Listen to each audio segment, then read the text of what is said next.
ሰላም ሰላም በጌታ የተወደዳችሁ ወገኖቼ እንዴት ናችሁ? በዚህ ሰዓት ደግሞ የሰባተኛው ቀን ሰንበትና የመጀመሪያው ቀን ሰንበት አጀማመር እንድንመለከት ይፈልጋለሁ። ዛሬ ስለ ሰንበት በሰዎች ዘንድ ያለው አመለካከት እርስ በርሱ የሚጋጭና በጣም በርካታ የሆኑ አመለካከቶች ይኖራሉ። አንዳንዶች የመጽሐፍ ቅዱስ አማኞችም ሆነው ሰንበት በዚህ በአዲስ ኪዳን ዘመን አይመለከተንም ተሽሯል ይላሉ። አንዳንዶች ደግሞ አይ ሰንበት ይሁድ ቀን ነው ብሎ በድፍረትም የሚናገሩ አሉ። የተለያዩ አመለካከቶች ይሰነዘራሉ። ነገር ግን መጽሐፍ ቅዱስ ምን ይላል? ዘፍጥረት ምዕራፍ 2 ከ1 እስከ 3 ሰማይና ምድር ሰራዊታቸው ሙሉ ተፈጸሙ፣ እግዚአብሔርም የሰራውን ስራ በሰባተኛው ቀን ፈጸመ። በሰባተኛውም ቀን ከሰራው ስራ ሁሉ አረፈ። እግዚአብሔርም ሰባተኛውን ቀን ባረከው፣ ቀደሰው።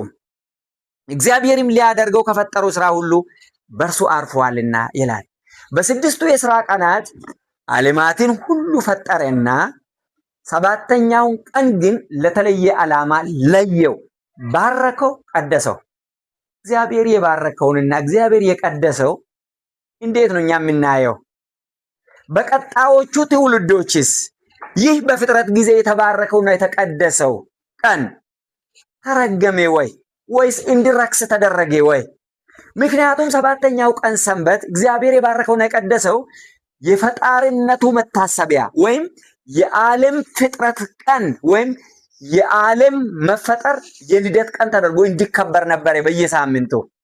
ምክንያቱም ፈጣሪ እሱ ዓለማትን ስለፈጠረ ለፈጣሪ ዕውቅና የሚሰጥበት ቀን ነበረ።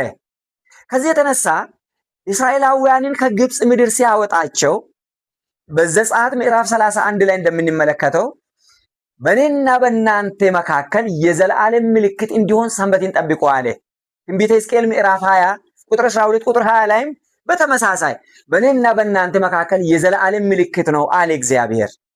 ነገር ግን በትንቢተ ዳንኤል ምዕራፍ 7 ቁጥር 25 ላይ በልዑልም ላይ ቃልን ይናገራል፣ የልዑልንም ቅዱሳን ይሰባብራል፣ ዘመናትንና ሕግን ይለውጥ ዘንድ ያስባል የሚል ትንቢት አለ። ማን ነው ዘመናትንና ሕግን የሚለውጠው? ትንሹ ቀንድ ወይም ነብር መሳዩ አውሬ ራእይ ምዕራፍ 13 ላይ ጳጳሳዊ ስርዓት ማለት ነው። ስለዚህ ዘመንና ዘመናትንና ሕግን ይለውጥ ዘንድ ያስባል። የሰንበት ቀን ከተነካ የዘመን አቆጣጠር ተነካ ማለት ነው። ምክንያቱም ሰንበት የጊዜያት ወይንም ደግሞ የቀናት አቆጣጠር መካከል አንዱ ስለሆነ ማለት ነው። ታዲያ ይህ ትንቢት እንዴት ነው የተተገበረው? እንዴት ነው የተፈጸመው? ጌታ ኢየሱስ ክርስቶስ በዚህ ምድር ላይ በነበረ ጊዜ አይሁዶቹ ስለ ሰንበት የነበራቸው አመለካከት እንዴት ነበረ? ሰይጣን አስቀድሞ ስራውን እንዴት እንደሚሰራ ስለሚያውቅ ማለት ነው። የእግዚአብሔር የተባሉት አይሁዶቹ ስለ ሰንበት ያላቸው አመለካከት የተበላሸ እንዲሆን ሰባተኛውን ቀን ሰንበት የጾም እንደዚሁም የሐዘን እንደዚሁም ራሳቸውን የሚያዋርዱበትና የጽልመት ቀን አድርጎ እንዲመለከቱ አደረጋቸው። በተቃራኒው ደግሞ ይሁድ በተለይ ጌታ ኢየሱስ ክርስቶስ ከተነሳ በኋላ የትንሣኤ ቀን የደስታ ሰዎች ፈታ ብለው የሚውሉበት ቀን እንዲሆን እያደረገ መጣ። በዚህ አይነት ሁኔታ ያለ በአራተኛው ክፍለ ዘመን የሮም ገዢ የነበረው ቆስጠንጢኖስ የተባለው አንድ አዋጅ አወጣ። ምን የሚል?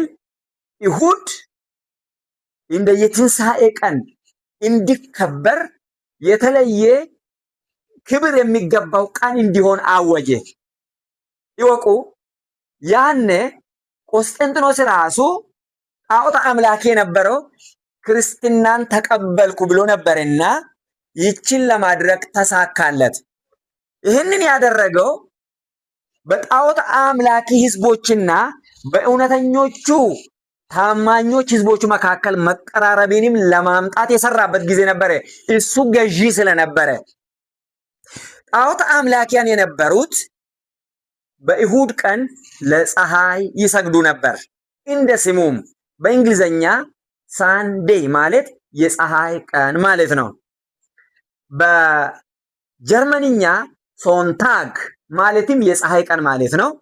እንደዚሁም በላቲንኛ ይሁድ ዲየስ ሶሊስ የሚል መጠሪያ አለው። ዲየስ ሶሊስ ማለት የፀሐይ ቀን ማለት ነው። ጣዖት አምላኪ የሆኑ ህዝቦች ለፀሐይ የሚሰግዱበት ቀን ነበረ። ይሁንና እንግዲህ ቆስጠንጢኖስ ምንድን ነው ያለው? እነዚህ ለፀሐይ የሚሰግዱ ሰዎች ለፀሐይ መስገዳቸውን ትተው ቀኑ ግን እንደተጠበቀ ሆኖ ነገር ግን ለእውነተኛው አምላክ ይስገዱ የሚልና ለአማኞቹም ደግሞ እሁድ እንደ የትንሣኤ ክብረ በዓል ተደርጎ እንዲከበር ተባለ። በዚህ አይነት ሁኔታ አስቀድሞም አይሁዶቹ ቅዳሜን ሰንበት ወይም የሰባተኛው ቀን ሰንበት የሚያስጠላ አድርጎ እንዲያዩ ለዓለምም በዚህ አይነት ሁኔታ እንዲያቀርቡ ስለተደረገ ያውም ጌታ ኢየሱስ ክርስቶስ የታመመውን ሰው በፈወሰው ጊዜ ራሱ ከሰሱት። እንዴት ይህንን ታደርጋለህ? ሰንበትን ሽራል እስከ ማለት ደረጃ። ነገር ግን ለ38 ዓመት ሲሰቃይ የነበረውን ሰው መፈወስ ሰንበትን መሻር አልነበረም፣ ከሰንበት ዓላማ ጋር የሚሄድ ነበረ። ትንቢቱ በዚህ አይነት ሁኔታ እንዲፈጸም ለማድረግ ሰዎች ከፈጣሪያቸው አይናቸውን እንዲያነሱ ለማድረግ ሰይጣን ቀስ በቀስ እየሰራ መጣ።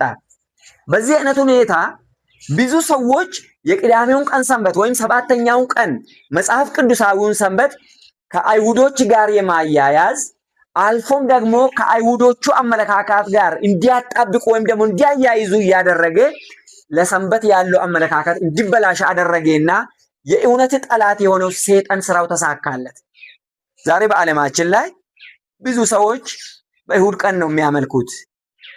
በዓለም ደረጃ ከፍተኛ ሽፋን ያለው ነገር ግን ሰዎችን ሲጠይቁ እሁድ የሰንበት ቀን ነው ቢትሉ የተለያየ አመለካከት ይሰነዘራል። በዚህ አይነት ሁኔታ ሕግን ይሽራል የተባለው ትንቢት ቀስ በቀስ ተፈጻሚነትን አገኘ። ብዙዎች ዛሬ በራእይ ምዕራፍ 1 ላይ የተጻፈው የጌታ ቀን የሚል መጠሪያ የተሰጠው እሁድ ነው ይላሉ። ግን አይደለም።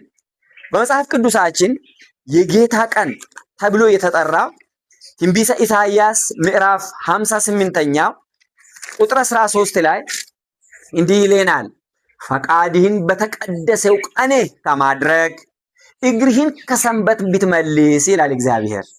የተቀደሰው ቀኔ ብሎ እግዚአብሔር የሚጠራው ሰንበትን ነው። ሰባተኛውን ቀን ሰንበት the Lord's day የጌታ ቀን የተባለው የሰባተኛው ቀን ሰንበት ነው እንጂ እሁድ አይደለም።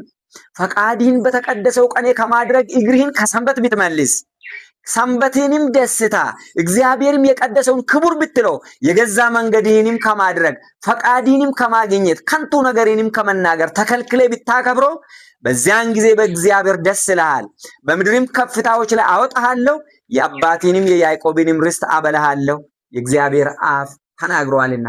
የእግዚአብሔር ቀን የጌታ ቀን የተባለው ሰባተኛው ቀን ሰንበት ነው። እሁድ የሳምንት የመጀመሪያ ቀን ብሎ ይጠራዋል መጽሐፍ ቅዱሳችን።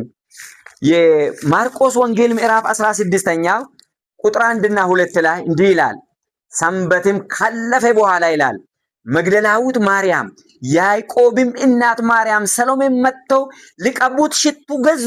ከሳምንቱም በፊተኛው ቀን ይላል፣ የሳምንት አንደኛ ቀን፣ የሳምንት ፊተኛ ቀን እጅግ በማለዳ ፀሐይ ከወጣ በኋላ ወደ መቃብር ወጡ። እርስ በርሳቸውም ድንጋዩን ከመቃብሩ ደጃፍ ማን ያንከባልልልናል ይባባሉ ነበር ይላል። ቁጥር 9 ላይ ከሳምንቱም በመጀመሪያው ቀን ማለት እሁድ ማለት ነው፣ ማልዶ በተነሳ ጊዜ። መጽሐፍ ቅዱስ እሁድን የሳምንት አንደኛ ቀን ይላል እንጂ ሰባተኛ ቀን አይለውም። ታዲያ በጌታ የተወደዳችሁ ወገኖቼ የእሁድ ቀን ሰንበት መጽሐፍ ቅዱሳዊ ሳይሆን አንደኛ የቆስጠንጢኖስ ሰንበት ነው፣ ሁለተኛ ደግሞ የትንሹ ቀን ሰንበት ነው። ከዚህ እንመለስ። እንደ ቀላል አድርገን ዛሬ ልንመለከተው እንችላለን፣ ኋላ ግን ዋጋ ያስከፍለናል። እግዚአብሔር ያከበረውን እናክብረው፣ እግዚአብሔር የቀደሰውን እንቀድሰው። ጥያቄ ሐሳብ ካላችሁ አስቀምጡልኝ። ስለሰማችሁ እግዚአብሔር ይባርካችሁ።